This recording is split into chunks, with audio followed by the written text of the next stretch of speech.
Hello friends, today we are going to discuss how to find the domain and range of the function both algebraically and from the graph. Here we have the first question, fx is equal to 1 upon x plus 2. Here we have been given a function and its graph. Now we have to find its domain and range. If we look at the function clearly, we can see that all values except minus 2 cannot come, as the denominator will become 0, which is not possible. So the domain of this function would be set of all real numbers minus the element minus 2. Now if we look at the range, then we can see that all the values from the set of real numbers r can come in the function. So the range of this function is the set of all the real numbers, that is r. If we look at the graph, we can see that at all the values graph exists except at minus 2. So this justifies that our domain is correct. If we look at the y-axis, we can see that whole of the y-axis is covered, so all the real values existing on it are covered. So the range is all set of all the real numbers, that is r. Next, we have the next function 1 upon x minus 7. Similarly, in this case, our domain will be all values except x is equal to minus 7, because denominator can never be 0. So domain in this case will be set of all real numbers, and we have to remove the element 7 from it. Again, we see that all the values of the set of real numbers can come as a value of fx. So the range of this function is the set of whole numbers, that is capital R.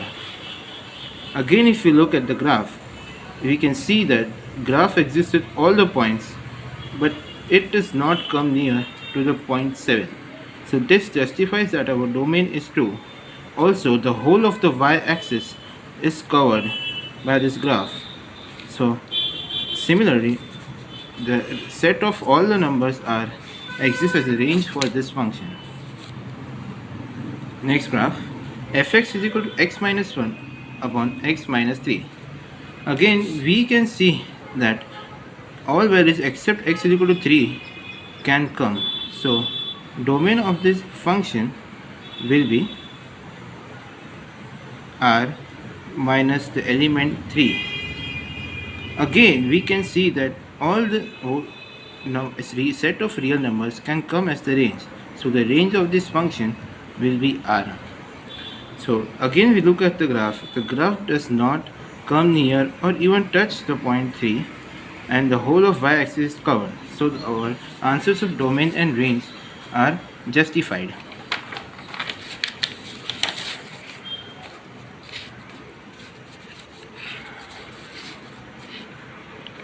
Next question, fx is equal to 1 upon under root x square minus 1.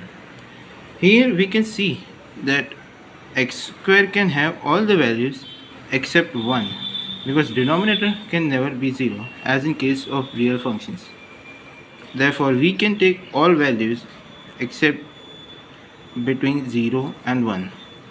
Therefore the domain of this function would be minus infinity to minus 1 union 1 to infinity, because we cannot take values between minus 1 to 1 in this case. Clearly, if we look at the range of the function, we find that only the positive y-axis is covered and the negative y-axis remains aloof. So the range of this function would be 0 to infinity. Again, we look at the graph, we can see that our domain covers the minus x-axis and y-axis, but range only covers the positive x-axis. So our values of domain and range are justified. Next graph, we have fx is equal to x upon 1 plus x square. Here we can see that all the values of r can come, because the denominator can never be 0. Therefore the domain of this function would be r. However, the values of this function will range between only two values, 0 and 1, because we can see that x square will always be greater than x, and 1 plus x square will be more greater than x. Therefore, if denominator is bigger, the answer always comes between 0 and 1.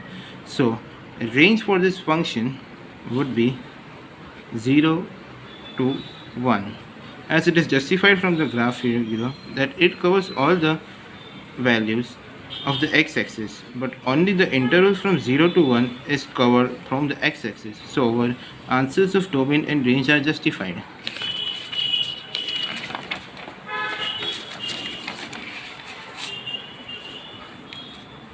Next question, fx is equal to 3x minus 2 upon x plus 1.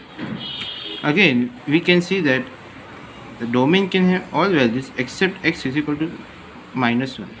So, domain in this case would be set of all real numbers minus the element minus 1. Clearly, we can see that all the values of set of the real numbers can come. So, the range of this function would again be R, as it is given below. Now if we look at the graph, we can see that the graph does not come near the point minus 1 and rest of the points all are covered, and also the y-axis as a whole is covered. So our answers of domain and range get justified. Here we have next function fx is equal to under root 4 minus x upon 1 upon under root x square minus 1. In this case, we have to be careful about finding the domain and the range. If we look at this part of the function, we can see that x cannot have values more than 4, because otherwise this square root term under the root will be negative.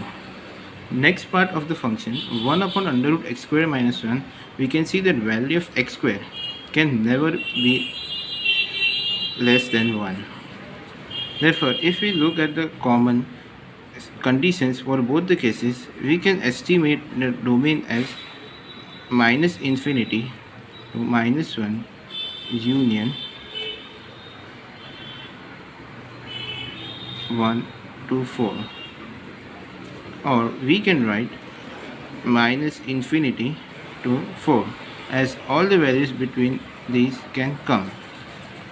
If we look at the range of this function and see the graph, we can see that the graph exists for values 0 to 309.5, approximate value here.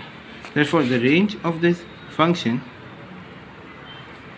would be 0 to 309.5. As again we have to look at the graph, so this means that range is also justified and our domain is also justified.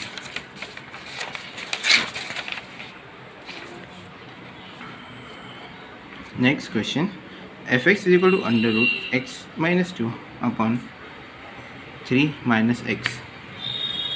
We can see that value of x cannot be greater than 3, as it has to be satisfied for real functions. So for obviously values of 3 would be less than 3. Therefore the values of x should be less than 3. So in this case, the only possible values are minus infinity to 2 in domain.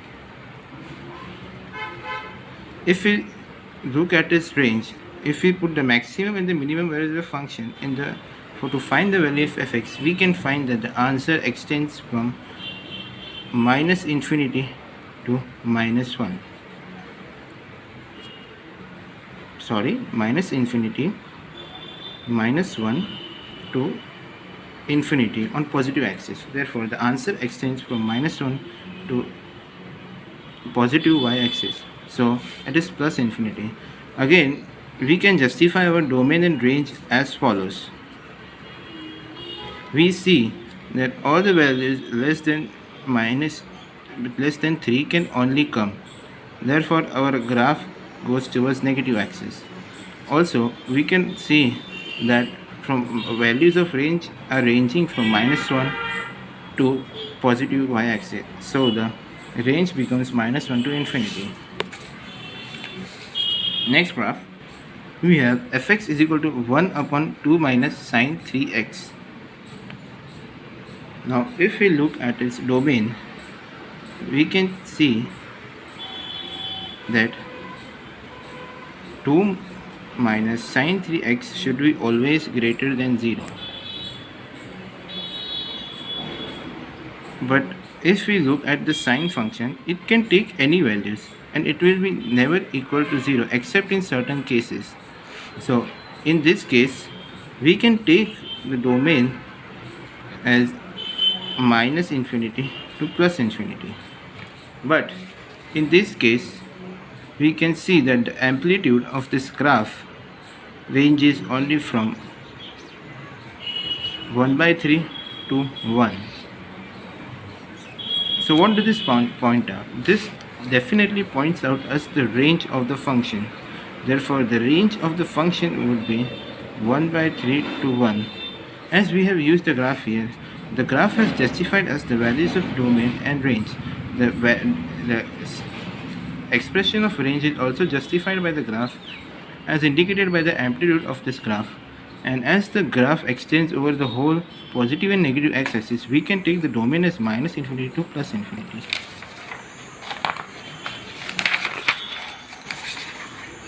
Next graph, we can now see the function fx is equal to 1 upon 1 minus cos 2x. Again, as in the previous case, we have got a graph which is actually progressing towards the whole of x-axis. So directly from the graph, we can conclude that domain of this function would be minus infinity to plus infinity. Also, we can see that the graph extends from values minus 1 to 1/3. Actually, this graph has to be adjusted a little, but for convenience, I have to draw this graph a little above. So, from the graph, we can find the range as minus 1 to 1/3.